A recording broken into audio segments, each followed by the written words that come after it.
you. Okay. Hello, everybody. I'm dying. Shh. Okay, my name's Julie Nichols, and I'm going to do a speech on women in softball. With softball being a competitive sport, we need to go back to the beginning.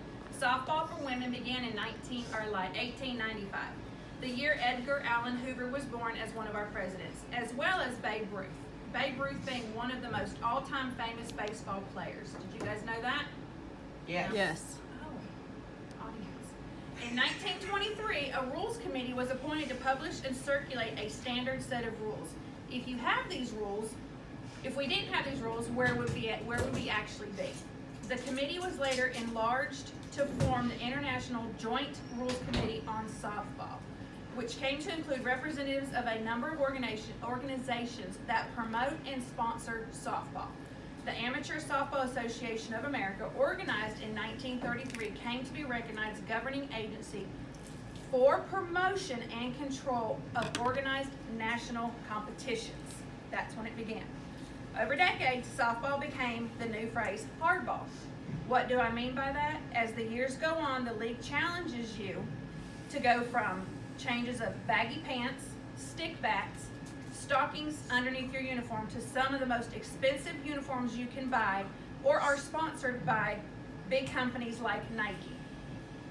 On the field, you will have 9 players and usually 1 in case you are needed an extra for backup, a total of 10. Softball statutes as an amateur sport made it more open to women during that time. At the time, professional sports such as basketball and football being viewed as one of the rough activities, softball was different. It was suitable for men, but women who wanted to play baseball in the early 20th century being regulated to only traveling entertainment teams that played against men for a show who were ridiculed in the press. Do you guys remember that movie in the 1990s? You're probably not going to because you're so young. A League of Their Own? Yeah. Remember that? Okay. Yep. That is an exact reproduction of what it was like. There is a famous saying that we all say to this day, actually. Are you crying? Are you crying? There's no crying in baseball. It came from that movie. So furthermore, in 1952, a coach banned a woman playing in baseball, and not until the 1990s, women were allowed to start playing ball again on teams.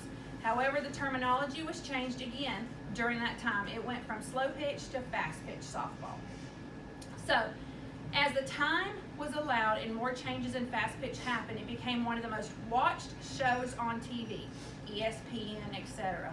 Today, girls all over the world can actually start at the age of 4 and up. It is now being shown, again, on ESPN, CNN, etc.